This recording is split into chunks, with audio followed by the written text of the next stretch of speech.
This is maybe 7 or 8 years ago.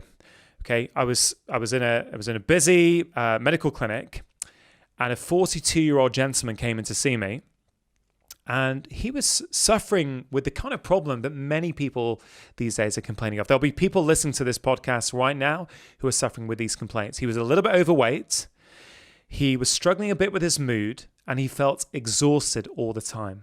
Okay, so 3 very common things. Now, we were chatting, and as I was, unpacking his story, it was very clear to me that his lifestyle was contributing to a lot of his symptoms, right? So I discussed a number of options with him, and we went through all kinds of things, but the one that he really liked was strength training. He says, "Doc, yeah, what strength training is going to do that for me?" Right, I'm in. I've not done strength training since I was a teenager. It used to make me feel really good, but you're saying it's going to help me with my energy. It might help me with my mood and with my weight. Right, I'd love to do that. I said, "Okay, great. Let's just start there then." And he said to me, "Shall I do 40 minutes 3 times a week in the gym, as I've read?" And I said, "Hey, look, if you can do that, that will be amazing."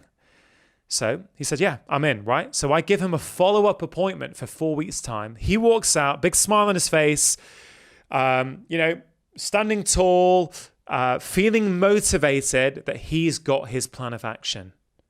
4 weeks later, he comes in to see me. And I said, "Hey, how are you getting on?" And he looked a bit different. His shoulders were rolled over a little bit. And he spoke a bit softly. He said, "Hey, Doc, you know what? I've not really managed to go yet. Work's been really busy. It's been quite stressful. The gym's actually quite far from my work, so it's quite hard to get to, and it's quite expensive. I've not done it yet." Okay? And he looked and felt like a complete failure, that he couldn't do what I'd asked him to do, or what he thought he was going to do. I remember during that moment, I did not think, why has he not done what I've asked him to do? I thought, "Rangan, why have you given him advice? The advice you've given him clearly doesn't feel relevant to him in the context of his life." So I thought, okay, I've got to change it. I took my jacket off and I said, "Right, I'm going to teach you a 5-minute workout right now that you can just do without any equipment." He goes, "Okay." So I taught him these 5 exercises. I modified them for his ability level. I said, "What do you think? Can you do that?" He goes, "Yeah, no problem, easy." I said, "Okay, can you do it 5 minutes twice a week in your kitchen?" And he said, "What, 10 minutes a week? Is that all you're asking me to do?" I said, "Yeah, can you do that?" He goes, "Yeah, easy, of course I can do that." I said, "Okay, I'll see you in 4 weeks." So he goes out, I think a little bit confused with what I'd asked him to do. It wasn't what he was used to. 4 weeks later, he comes back in, Drew. And I remember when he came through the door, his chest is puffed out. He's standing up tall, big smile on his face. I said, "How are you getting on?" He goes, "Doc, man, you told me to do 10 minutes a week, right? I love it so much. It makes me feel so good. I do it now for 10 minutes every evening before I have my evening meal." Now, Drew, he has done that for over 5 years. When he tried to do 40 minutes 3 times a week at the gym, he couldn't manage anything. But when I made it easy for him, he now does 70 minutes of strength training a week, 10 minutes, 7 days a week, right? It becomes a part of his life. And what did that lead to? That led to what I talk about in the book. I call it the ripple effect. He started with that. That led to him changing his eating habits, sleeping better. Now, because I saw him recently, he does 10 minutes of breath work every morning when he wakes up. Right? This was a million miles away from where he was 7, 8 years ago. But by starting small, by making him feel good about himself, he does more. Not because I've told him to, not because I've asked him to, but because he wants to. And that's the secret to behavior change. And you can literally unpack the entire book in that story, because the various elements of behavior change are all there. And so, I'd love to share to people what were the secrets in what I asked him to do that actually worked. Because at the time, Drew, I did not know the science of behavior change. I was going on intuition and gut feeling as a clinician. It was only when I actually met BJ Fogg last year, as I always do now, I was staying with you, and I flew off to, I think, Santa Rosa, and I did sort of boot camp with BJ. And we just hit it off like a house on fire. And what we loved was the idea. He said, Rangan, what's really interesting, you're telling me things that you've figured out from 20 years clinical experience that my 20 years clinical research has shown me. It was this beautiful intersection of me as a clinician. What have I seen work with real patients, with real busy lives and families? It matched up, it married up beautifully with his research, which has shown if you want to make long-term behavior change, for most people, you've got to start small. That's so true. And I remember you telling me that you were going to go see BJ, and I was like, I went and did one of his early workshops almost like 5-7 years ago. And he had us like training goats and other things. And really, there was experts from all around the world that were at this workshop that I remember from different companies. And as you've mentioned, he's been influential in inspiring, some of the behavior changes that are being used in apps like Instagram and kind of like, a lot of other technologies that are out there. And I can remember one central idea that was there is that sometimes when you're an expert in a field, you forget that it took you years to develop the habits that you have right now. But think about a category or think about something in your life that you want to do that you're not good at yet. Let's say somebody has mastered their diet and they're working out, but they have not mastered their finances, right? So think about something that you care about, but you haven't gotten good at yet. Now, wouldn't you want somebody to tell you how to break it down in a simple way that could lead to those results? Of course you would. So why wouldn't you want to take the material you have now to set it up in a practical way? Because the truth is that podcasts and all these books, they're great information. And you and I know many of the health authors that put out this stuff, and they're not doing it on purpose, but there's a lot of information that's out there that has not gone through the lens of behavior change. So the audience listens to it and they get overwhelmed and they never end up doing anything. Yeah.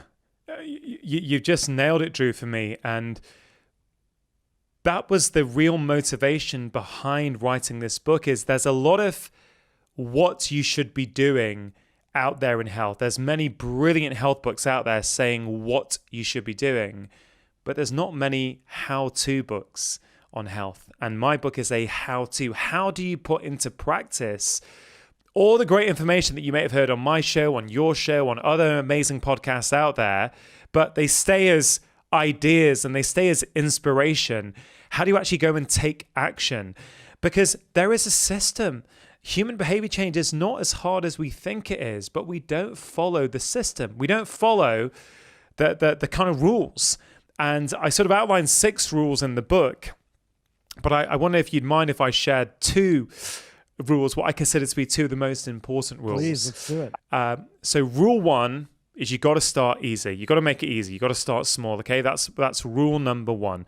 That is exactly what I did with that patient, right? Now let's take it out of health for a minute, because I think people really get it. So many people, I'm sure, listen to this, shop on Amazon, right? If they didn't before the pandemic, they certainly were during the pandemic. It was one of the only shops open, I think, throughout the world.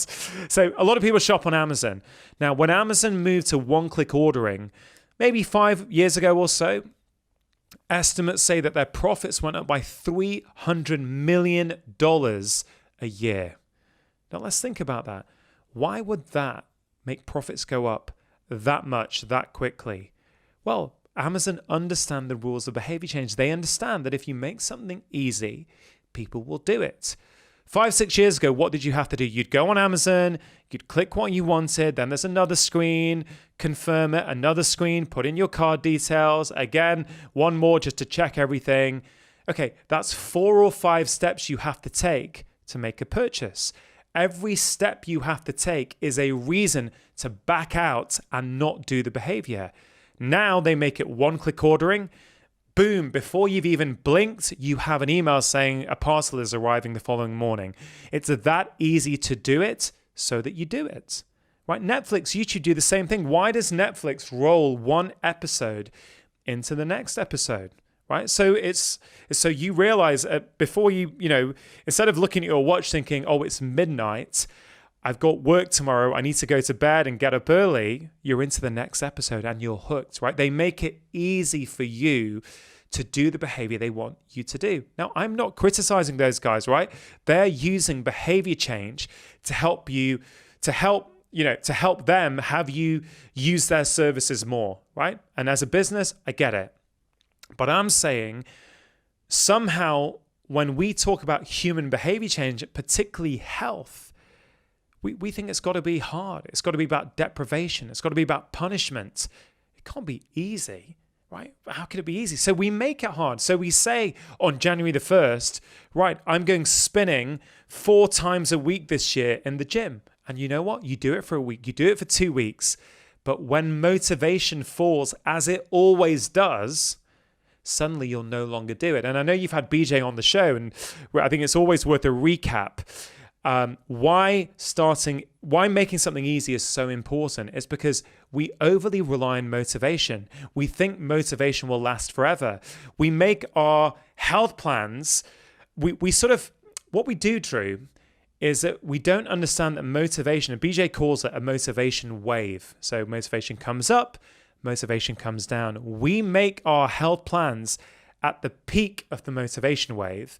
But I would say you should make them at the trough of the wave, because then on those days when you're busy, when you're stressed out, when you don't have time, when your motivation is right down, you will still do a behavior if it is easy to do. You know, when your motivation's up, Drew, you'll do anything. If you're super motivated to make a change, yeah, you'll go running 45 minutes a day. Fine. The problem is when motivation runs out, you'll stop doing it. So I think rule number 1 is you got to start small. Okay, and I've seen that over and over again. Rule number 2 is, where do you put that habit in the day?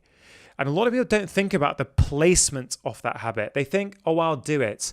Oh, I heard a podcast. I heard a Broken Brain show about meditation, right? So they get inspired. They go, right, I'm going to meditate. But they don't have a system. They think, they make it too hard sometimes and say, I'm going to meditate for half an hour a day, which again is unrealistic for most beginners. But then they don't spend any time thinking about, where is this going to go in my day? And where you put that habit in your day is very important. So every single human behavior needs a trigger to actually to do the behavior. You know, we're having a conversation right now. To do that, we needed a trigger. Now, the trigger might have been our memory. Oh, I must remember to call Drew at the time that we've agreed. I must remember to meditate.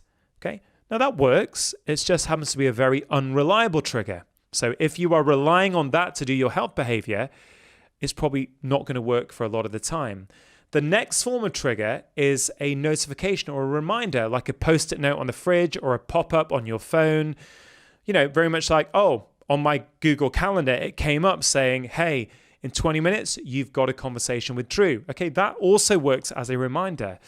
But the very best form of trigger is when you stick on your new behavior onto an existing behavior that you are already doing without thinking about it. So you stick on the new behavior onto a habit that you already have. So for me, for example, Drew, I work out for 5 minutes every morning.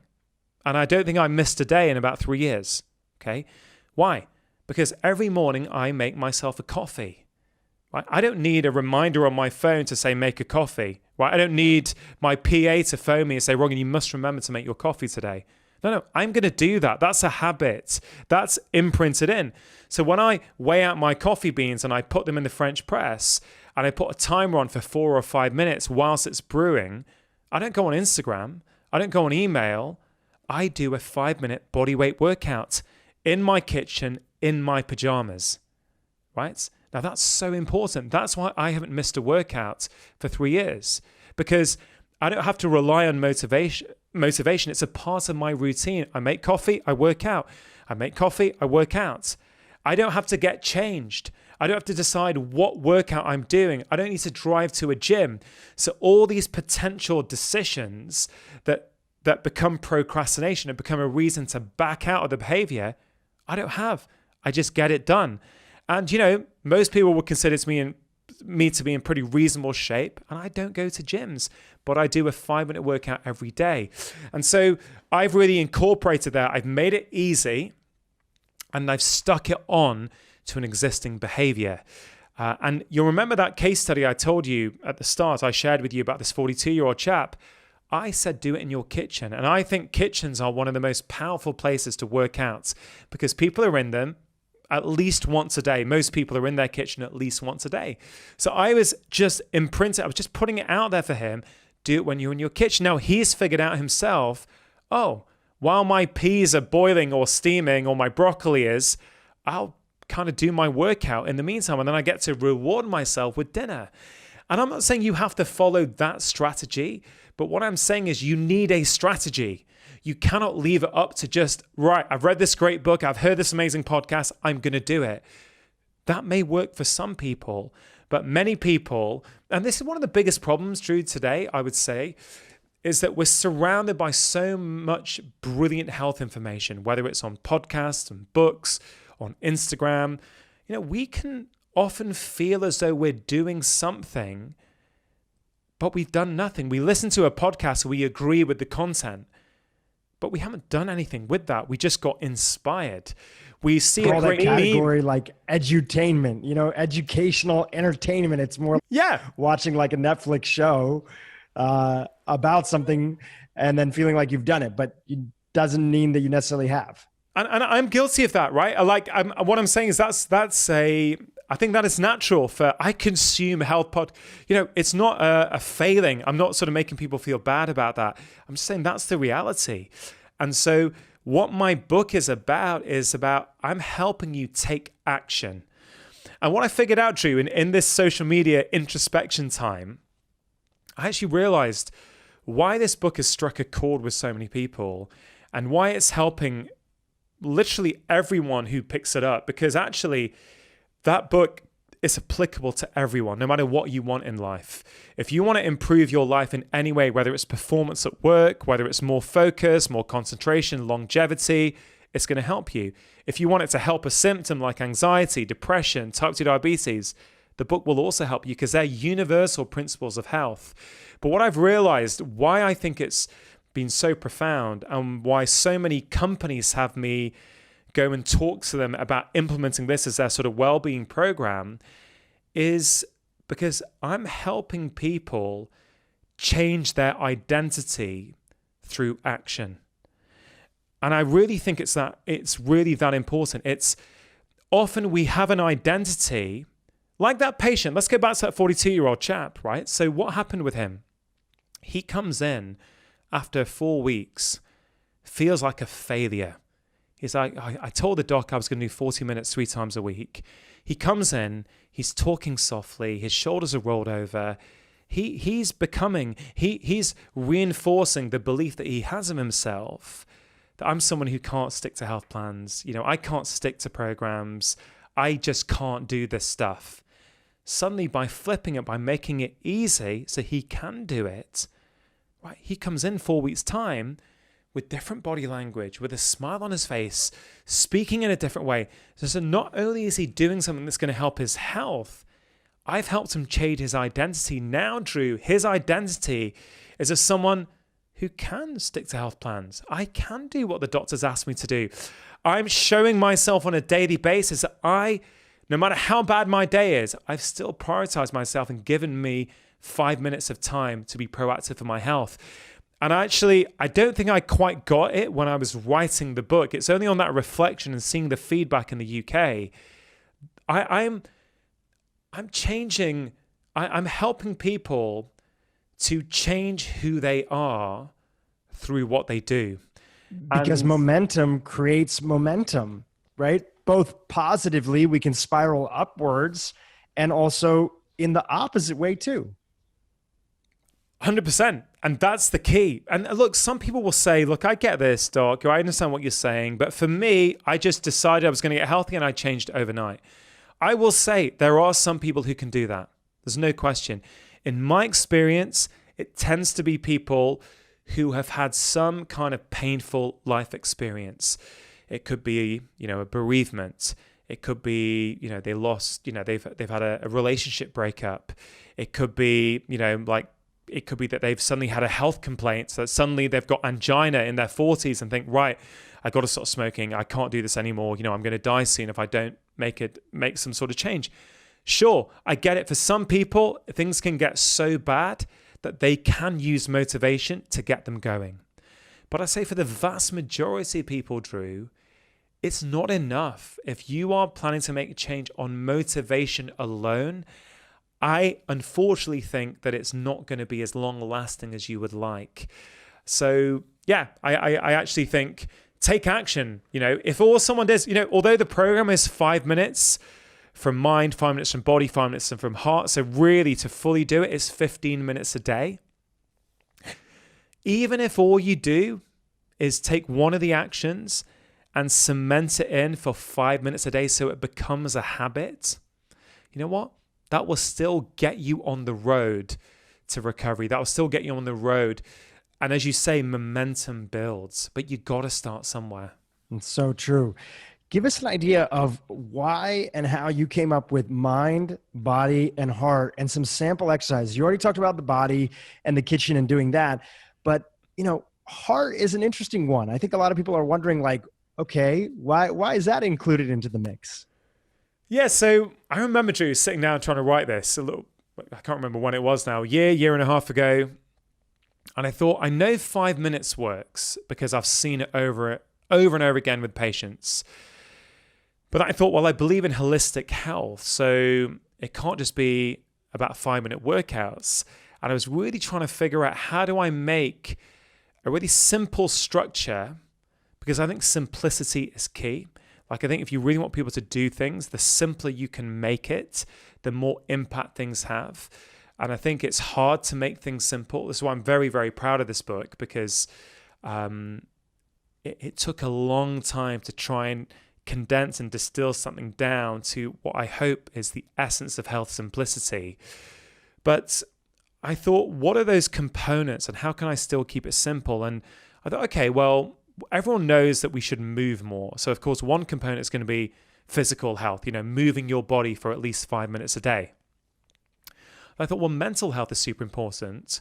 So let's do a 5-minute mind heart snack as well. So when I say mind, that's about your mental health. That's the idea that 21st century living is tormenting our minds.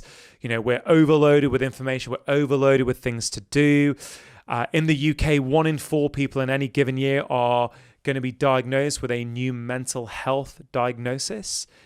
I think depression, is the common one. The statistic is actually 1 in 4 people in the UK are going to be diagnosed with depression, in any given year, which is a staggering amount of people and really reflective of that there's something going on in society that is not, harmonious to our mental health. That's just one example of that. But then I thought there's still something missing. There's mental health, there's physical health. And, we've spoken about this before, how important human connection is. And that's when I got it. I thought, it's heart. It's heart. And I tell you why I called it heart, because heart's a little bit confusing. Because when people hear about a doctor talking about heart health, they're thinking about cardiovascular health, right? So the way I describe it is this. When I went to medical school, I was taught about the heart. And what I was taught is that it is a physical organ. It's a muscle in your chest that pumps blood around your body. And that is true. That is what the heart does. But Drew, heart's got another meaning as well. It's the meaning that poets and artists and songwriters have been waxing lyrical about for years. And that is the essence of what it means to be a human being. It's about connection. It's when we connect with other people with our hearts. And we know full well how important heart health or human connection is for our health. We knew it. The research has been there for many years now anyway. Last time I was on your show, I was sharing some of the research, which I know you shared as well, about some statistics are suggesting that, the feeling of being lonely can be as harmful as smoking 15 cigarettes per day. People who feel lonely are 50% more likely to die earlier, 30% more likely to have a heart attack or stroke. This may be a psychological component of feeling lonely, but it causes real physical, biological changes in our body. And I thought, I have to tackle that because this is one of the most important components of health. And I don't differentiate in the book between what's more important than others. But if you pushed me, I'd say heart health is the most important, because what I have found, Drew, is if you pay attention to heart health, if you pay attention to daily human connection, often your mental health and your physical health take care of themselves. Often our lifestyle choices or the decisions around lifestyle we make are as a consequence of feeling isolated and feeling alone. Therefore, we binge on sugar because we feel alone. We sit there, we don't want to get up and actually move our bodies because we feel alone. We feel stressed out and it impacts our mental health because we feel alone. And I put this is the final section of the book. And I actually say at the start, I think in the introduction, I say, you may be skeptical about this part. And that's kind of why I put it at the end. I thought, let me give people what they're sort of used to getting and they're sort of okay with, and then let me build the case for them as to why heart health is so important. And that is the one that I think has connected most with people. Actually one of the early readers of the book said, Dr. Chatterjee is interesting. I actually thought I was pretty healthy. I do Pilates regularly. I eat pretty well. But I realized I do nothing in heart health. I live by myself and I'm actually really, really lonely. And what she has adopted from the book is she now makes an effort every evening or sometimes in the day if she has time, she will phone a friend or her mother every day. And sometimes it's just a few minutes. So it could be just a quick 5-minute call. But she connects each day with a human being that means something to her. And she sent me a few messages and she said that the difference has been amazing. The way she feels about herself, the other sort of, the bits of snacking of sugar or drinking a little bit too much alcohol at the weekend, it's all gone. Not because she was trying to reduce them, but because she no longer needed to substitute something in her life for what she was lacking. And, there are actually more. So the structure of the book is in each of the sections, there's a selection of what I call 5-minute health snacks, right? I quite like that as a concept for people. These are just health snacks. There's, I think, 30 or 40 5-minute health snacks in the book. And I say, choose one from mind, one from body, and one from heart, and do them each day. Really, really simple. So you said, give us some examples. So in body, there's lots of different 5-minute workouts in the book, okay? But they all have got this in common. None of them require you to join a gym. None of them require you to buy any equipment. None of them require you to get changed, right? Again, I'm using the science of behavior change to go, look, if I make it easy, if you don't need to buy something, if you don't even need to get changed, you've got less reasons to say no. How many people, Drew, and I include myself in this, have used, got 10 minutes away to the gym. Not today, I'll do it another time. Or, I don't have the right equipment. I would do that, but I don't have the piece of equipment that they need me to. So of course I can't do it. So let me put Netflix on instead, right? I'm removing those excuses from people with compassion, right? I'm not criticizing people for not doing it. I'm saying I'm going to remove them. So literally you have no reason why you can't do it. And there are strength workouts, interval workouts, yoga flows, playful workouts, dancing, right? One of the 5-minute health snacks in body is dancing, right? Easy. Doesn't cost any money. I say dance to your favorite tune. Find a time in your day. And I was doing this for a while with my daughter before dinner. We'd crank on the tunes and we'd dance for 5-10 minutes together. That's movement. Right? We're so conditioned, Drew, to thinking that movement has to have a name. Right? Oh, I've done body pump, or I've done Pilates, or I've done yoga. Well, hold on a minute. Why can't dancing count? All we're talking about is moving your body. And so, I think I've made it, I think not only have I tried to make health practical in this book, I'd like to think I've made it fun. Right? We very much had this mindset that it's got to be about deprivation. It's got to be hard. It's got to be about punishment. I'm like saying, well, hold on. Why don't we reframe it? What if we make health fun, like a fun activity? I bet that most people will read those health snacks and go, they all sound pretty cool, actually. I'd quite like to do them. Right, because if it's not fun, we're not going to keep it up. Willpower is a finite resource. And every so often we have to tap into it. but we don't want to tap into it for everything that's there for us because it's not a sustainable way to do it. So if we can't have fun in the process, we're just not going to keep it up. That's why when I look at my friends who I feel not only eat healthy, but live healthy and feel great, they're people that keep it up because they enjoy it. Nobody's forcing you. Nobody's forcing me to be this way. We're going to do these things because it actually is fun and it pays the dividends from having executed. Which leads into the next thing that I want to talk to you about. A big reason why people stop any kind of plan that they do is because they're hard on themselves. They're hard on themselves because they set very high expectations of how something's going to happen. They're going to be perfect at it. Naturally, we can't be perfect at things all the time. They fail and they get so hard on themselves.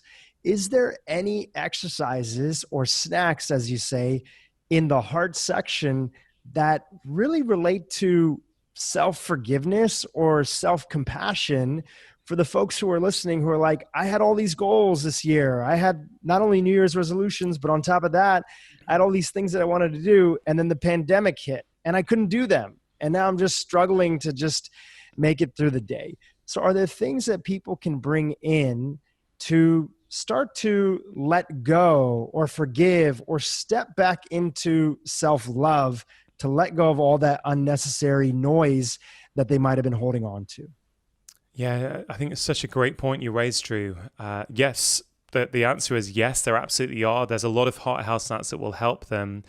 And I think one of the fundamental issues there is that if someone can't do something that they've set out to do, let's say they fail in achieving the sort of behavior that they wanted to, they then think they are a failure. So that you can fail at bringing in a health snack into your life, but that doesn't mean you're a failure. And I think it's about this whole idea of identity. We often define ourselves by whether we can do this health plan or not. Whereas actually, we've got to have a bit of distance there. It's like, okay, maybe that was the wrong health plan for me. Maybe I couldn't do it for whatever reason. But irrespective of that, it doesn't define who I am. I'm still, a wonderful human being who has so much to offer the world, who's an amazing parent, who's got amazing friends. It's when we conflate it all together that we're either feeling on top of the world because we've been to the gym 4 times a week, and therefore not only is my health good, but I am good. And if we don't do it, I failed at health, but I've also failed at being myself. And we need to start bringing in a bit of separation. So one of the exercises in the book is about writing down each day 5 things you love about yourself. Okay? Very simple. Very, very simple. Many people find it hard to do. And actually, if you find it hard to do, it's a very good indication that it's probably an exercise you should spend a bit more time with. It can really very quickly build up self-esteem when you realize your weight, your ability to stick to a health plan does not define you. You are separate from that. You could be an amazing person. You could be an amazing friend. You could be a caregiver. There could be so many other things about you that are wonderful. But if you don't remind yourself about them on a daily basis, you can soon suppress it down and you could feel that you're worthless. And so there are many more exercises like that, but that's one that comes to mind. There's a lot of gratitude exercises in there, Drew, that also help with this, because when you feel gratitude, when you feel grateful for things around you, it puts life in a bit of perspective. It's hard to be hard on yourself when you're feeling grateful. And I know you've talked about gratitude on this podcast before. I'm sure we've spoken about it before, but it's always worth reiterating because, again, we're conditioned to think there's got to be something cool and new out there that I haven't heard yet, that this is the missing secret I'm waiting for. No. You know what? I'm glad if we're repeating gratitude. I'm glad if we've said it before. I'm glad if you bring it up every other show of yours, because you know what? I hope that at some point people listen and go, you know what? I've heard all these different people talking about gratitude. Maybe it's time I start bringing in a daily gratitude practice. Do you know what I mean? It's like, I really think we want something new and fresh, but we know the rules of good health. We know what we should be doing. We're just not doing it. So gratitude really helps there. I've got, I think, 2 or 3 gratitude exercises. One that I think I've shared before, but I will share again because it is what I do and I love it. And it's something that I've been doing for years. It's what I do with my wife and my children. We answer 3 questions. What have I done today to make somebody else happy? What has somebody else done today to make me happy? And what have I learned today? Very simple, very, very effective. And again, let's talk about the rules of behavior change. Why do I manage to do that every day? Well, we have chosen that we do it at the dinner table, right? So why is that? It sounds so simple, but I'm going to spell it out, Drew, because I really want people to understand this. By having it over dinner, it means I don't need to motivate myself. I don't need to go somewhere to do it. I don't need to find 5 minutes in my schedule to do it. No, I'm going to have dinner, right? That's not negotiable. Most days I have dinner. And particularly in the pandemic, I've been having them at home with my wife, with my children. That's been one of the most wonderful things for me, is the amount of time I've got to spend with my family during this period. And during the meal, we go around the table with the gratitude exercise. In fact, you've done it with us, I think, when you were last in my house. Yes, I remember doing it with you guys. Yeah, it was fantastic. Yeah.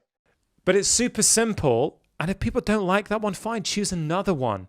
You know, there are many ways to do gratitude, but the point is, someone could get inspired, but they then got to figure out when they're going to do it. So that may work for you. You may want to do it around one of your meal times. But what if you want to do it before you go to bed? Okay, fine. That's a great time for many people. It can really help put them in a really good frame of mind to sleep. So I would give you a recommendation. Get a journal, get a pen. Keep it on your bedside table. Now, it sounds like I'm talking to children, but these are just basic rules that work. If you have a pen and a journal on your bedside table, you are being visually prompted every night when you go to bed. You're seeing it there. You don't have to go, gratitude, yeah, I want to write it down, but it's downstairs. It's in the other room. I don't have a pen. No, make it simple. Make it easy for you to do the behavior, and you will do it. It reminds me a bit of, there's this sort of 48-year-old lady who had migraines. And she was, her husband was busy. She worked a busy job. She had 3 children. And I got to know her, Drew, and I think stress is playing a big role here. She seems very, very stressy, a lot of stress in her life. And she said, yeah, Dr. Chatterjee, I get it, but it's not that, it's something else. And anyway, I can't do anything about that. And okay, I was trying various ways to sort of connect with her. I suggested yoga. She goes, Dr. Chatterjee, I knew you'd say that. Yoga's not for me, right? She goes, I'll try it if you want, but it's not for me. Anyway, she came back. She couldn't do it. It just wasn't for her. And I was trying. I knew that something was likely to help her if I could find the right thing. She said, I'm too busy for this stuff anyway. And then we got talking. And I don't know if this is a craze in the States like it is in the UK, but there's a big craze now in adult coloring books. Yeah, it's a big craze here too. Yeah. Yeah, because when you're coloring something intricate, your mind switches off. You are in the moment. You often access flow states. And she said, I love doing that, but I don't get any time. I said, okay, tell me about your day. And she said, okay, well, my mornings are really busy. I don't have time in the morning. I get up. I've got to get my 3 kids ready for school. I said, okay, do you do anything? She goes, yeah, I go down and I make myself a cup of tea. I thought, okay, cool. Here we go. So I said, what if when you go to make that cup of tea, you actually do a bit of coloring at the same time? And she said, well, I said, look, the kids are old enough now. They can sort of do a little bit by themselves. What if you made that cup of tea and whilst you were drinking it, you just shut yourself in the living room for 5 minutes and did some coloring? She said, well, yeah, I guess so. I don't really feel I've got time, but I guess I probably could. Anyway, to cut a long story short, Drew, she started doing that. Within 4 or 5 days, the sort of frequency of her migraines had gone down by about 50% or so. And literally within about 6 to 8 weeks, she was hardly getting them anymore. Now, I'm not saying that happens in every case, but what happened, Drew, is that she would access 5 minutes of flow state every morning. She would it's almost like when I said what I said at the start, when I just pulled the plug on social media for 3 weeks. It just gave me access to things that I wasn't accessing. It's kind of like what happened for her, just allowing herself 5 minutes to herself to tap in, to do something that nourished her mind. That led to ripple effects for her in other aspects of her life, and actually led to a complete reduction in how many migraines she got. And again, she came in a few times, she had to remember, I got to keep the coloring book and the coloring pens next to my kettle in the kitchen. Why is that important? Because if you come down and you put the kettle on and your coloring book is there, but the crayons aren't there and they're in a different room, it just leads to procrastination. It leads to, I don't have them today. I didn't have time anyway today. I'll do it tomorrow. And then it becomes a second day and a third day. And before you know it, it was something you used to do. And I feel like I'm going on a bit here, but I really want people to get this. Choose a behavior, and instead of looking for a new miracle cure each week, spend your time and energy implementing that behavior in your life. Experiment. Where should that behavior go? Is it best one in the morning? Is it good for me in my lunch break? Is it, after I put the kids to bed? What is it? Where does that behavior go? And that's where people will find the gold. If you enjoyed that conversation, I really think you're going to enjoy the one I had with Professor BJ Fogg from Stanford, all about habits. It's right there, so give it a click and let me know what you think. The feeling of success is what wires in the habit. Emotions create habits. And specifically in Tiny Habits, what we focus on is